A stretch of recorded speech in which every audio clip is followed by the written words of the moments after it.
नमस्कार, आप तमाम दर्शकों का स्वागत है। बसपा सुप्रीमो मायावती जी इस वक्त ब्राह्मणों के समर्थन में उतर आई हैं। दरअसल आपको ये अटपटा लग सकता है, लेकिन राजनीतिक एंगल से भी देखा जाए तो भी, और अगर इसको ब्राह्मणों के हित में देखा जाए तो भी, मायावती ने दोनों पहलुओं को मद्देनजर रखते हुए एक महत्वपूर्ण बयान जारी किया है। दरअसल ये बयान क्या है और क्यों मायावती इस तरह की बात करती हुई नजर आ रही हैं, इसको लेकर थोड़ा सा हम आपको बताते हैं कि इसके पीछे की पूरी कहानी क्या है। दरअसल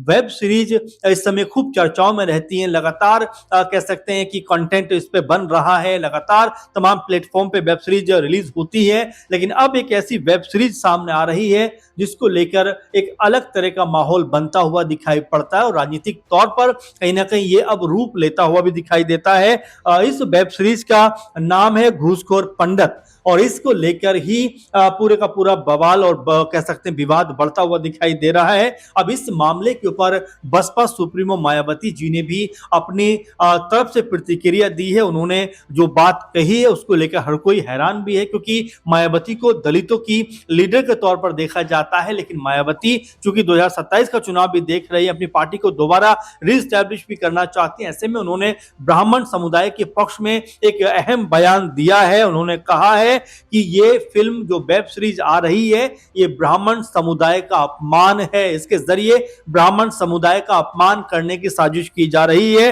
वो कहती हैं कि साजिशन इस फिल्म के जरिए ब्राह्मण समुदाय के लोगों को जो है घुसपैठिया करार दिया जा रहा है, यानी कि उनको एक तरीके से अपमानित करने का प्रयास किया जा रहा है। और मायावती ने ये बात कहते हुए केंद्र सरकार यानी मोदी सरकार से भी आग्रह किया है कि इस तरह की फिल्म जो जातिवाद को बढ़ावा देती है, जो एक तरीके से किसी कम्युनिटी के खिलाफ एक माहौल तैयार करती है, उसको उसके ऊपर तुरंत प्रतिबंध लगना चाहिए। और उन्होंने पुरजोर तरीके से कहा है कि इस तरह की फिल्मों को कभी भी बनने की अनुमति नहीं दी जानी चाहिए, जो समाज के अंदर कह सकते हैं कि जातिवाद को, आपस में तिफरके को बढ़ावा देते हुए दिखाई पड़े। चूंकि फिल्म का जो वेब सीरीज है उसका नाम ही घूसखोर पंडित है, इसका मतलब यह है कि ब्राह्मण समुदाय की छवि खराब करने का प्रयास यहां पर किया जा रहा है। और बड़ी बात यह हो जाती है कि ब्राह्मणों के पक्ष में जिस तरह से मायावती पुरजोर तरीके से अपनी आवाज को बुलंद कर रही है, उसके अपने सियासी मायने भी क्या कोई हैं, क्या राजनीतिक तौर पर भी इसको देखा जा सकता है। अगर हम इसके बारे में आपको बताएं तो 2007 का वो चुनाव याद करें जब मायावती ने 206 से के लगभग सीटें जीतकर पूर्ण बहुमत के साथ में उत्तर प्रदेश में अपनी सरकार बनाई थी। और ये सरकार बनाने में जो सामाजिक तौर पर जो उन्होंने रणनीति बनाई थी, समीकरण साधे थे, उनका महत्वपूर्ण योगदान था। और बड़ी बात यह है कि 2007 में मायावती को ब्राह्मण समुदाय का पूरा पूरा समर्थन भी मिला था। उसी की वजह से मायावती पूर्ण रूप से यानी पूर्ण बहुमत वाली जो सरकार थी वो बनाने में कामयाब रही थी। अब एक बार फिर अगर देखा जाए मायावती के राजनीतिक ढलान की अगर हम बात करें, 2012 में वो यूपी की सत्ता से बाहर जाती हैं और अब लगभग 2026 में हम लोग बात कर रहे हैं, तकरीबन आप देखेंगे 8 और 6 14-15 ईयर से वो यानी 15 सालों के लगभग वो उत्तर प्रदेश की सत्ता से अलग हैं। उत्तर प्रदेश में अपने पैर जमाने का प्रयास तो दोबारा कर रही हैं, लेकिन वो कामयाबी उनको नहीं मिल पा रही। ऐसे में तमाम चीजों के ऊपर अब वो प्रतिक्रिया देती हुई दिखाई पड़ती हैं, तमाम मुद्दों के ऊपर खुलकर बात रखती हुई नजर आती है। और ऐसे में जब इस वेब सीरीज का नाम निकलकर सामने आता है और इस नाम को लेकर वो आपत्ति दर्ज कराती हैं कि घूसखोर पंडित यानी एक ब्राह्मण समुदाय को टारगेट करने का यहां पर प्रयास किया जा रहा है, ब्राह्मण समुदाय को एक तरीके से अपमानित करने का प्रयास किया जा रहा है। क्योंकि जिस तरह से मायावती कहती है कि किसी भी समुदाय को इस तरह टारगेट करके उनको बदनाम करना ठीक नहीं है, किसी भी समुदाय को इस तरह से अपमानित करना ठीक नहीं है। और यहां तक कि वो घुसपैठिया जैसे शब्दों का भी इस्तेमाल करती हुई दिखाई पड़ती हैं। और ये क्या वजह राजनीतिक रूप से कहीं ना कहीं उनको मजबूर भी कर रही है, प्रेरित भी कर रही है कि भाई अगर ब्राह्मणों का साथ मिलता है तो उत्तर प्रदेश में अपनी ताकत को वो दोबारा कह सकते हैं कि पा सकती हैं। और इसके एक दो वजह ये भी हैं कि बीते समय हमने देखा कि उत्तर प्रदेश के लगभग 40 से 50 जो ब्राह्मण विधायक हैं बीजेपी के, उनकी एक अलग थलग मीटिंग होती हुई दिखाई पड़ी थी। ये कहा गया था कि ये तमाम विधायक जो हैं वो बीजेपी से नाराज हैं,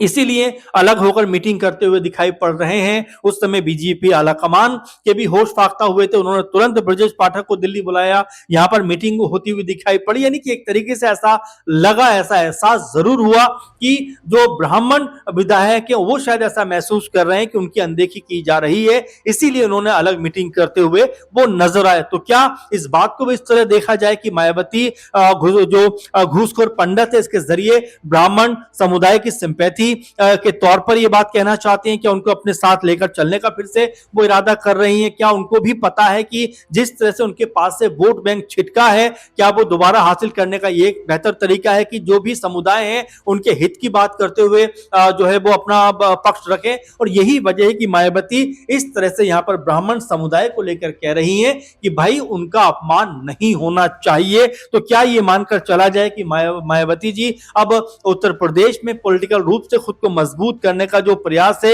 यहां पर वो करती हुई दिखाई पड़ती हैं? क्या यहां पर एकला चलो की जो नीति उन्होंने अपनाई थी, क्या उसके जरिए अब तमाम समुदायों को साथ कर एक बार फिर से सत्ता में वो आना चाहते हैं? 2027 की अगर हम बात करें, बहुत समय नहीं रह गया है, लगभग साल भर का वक्त रह गया जब चुनाव उत्तर प्रदेश में होते हुए दिखाई पड़ेंगे। तो ऐसे में अभी से रणनीति बनने का जो सिलसिला है वो शुरू होता हुआ दिखाई दे रहा है और तमाम समुदायों को साधने का प्रयास भी यहां पर जो पॉलिटिकल लोग हैं वो करते हुए दिखाई पड़ते हैं। और मायावती ने जिस तरह से खुलेआम तौर पर यह बात कही है कि भाई पंडितों का, ब्राह्मणों का इस तरह से अपमान नहीं होना चाहिए, और एक तरीके से यह भी देखा जाता है कि बीजेपी की बी टीम के तौर पर भी कई बार मायावती जी को या उनकी पार्टी को कहा जाता है कि क्या वो बीजेपी की बी टीम है, तो हो सकता है कि उससे भी वो बाहर आना चाहते हो, क्योंकि पॉलिटिकल लिहाज से उत्तर प्रदेश मायावती जी का और बीएसपी का सबसे मजबूत गढ़ रहा है, मजबूत किला रहा है। लेकिन 2012 के बाद से लगातार ये दरकता हुआ दिखाई पड़ा है।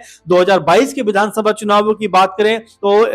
एक या दो सीटें मायावती जी की पार्टी को जीत मिलती हुई उन सीटों पर नजर आई थी। 2024 की बात करें, 24 में लोकसभा चुनावों की बात करें तो उन चुनावों में भी मायावती को एक भी सीट प्राप्त नहीं हुई थी, खासकर उत्तर प्रदेश में जहां से 80 लोकसभा सीटें आती हैं, एक भी सीट नहीं मिला। यानी कि मायावती का जो कोर वोट बैंक था वो भी छिटक कर उनसे दूर हो गया, और जो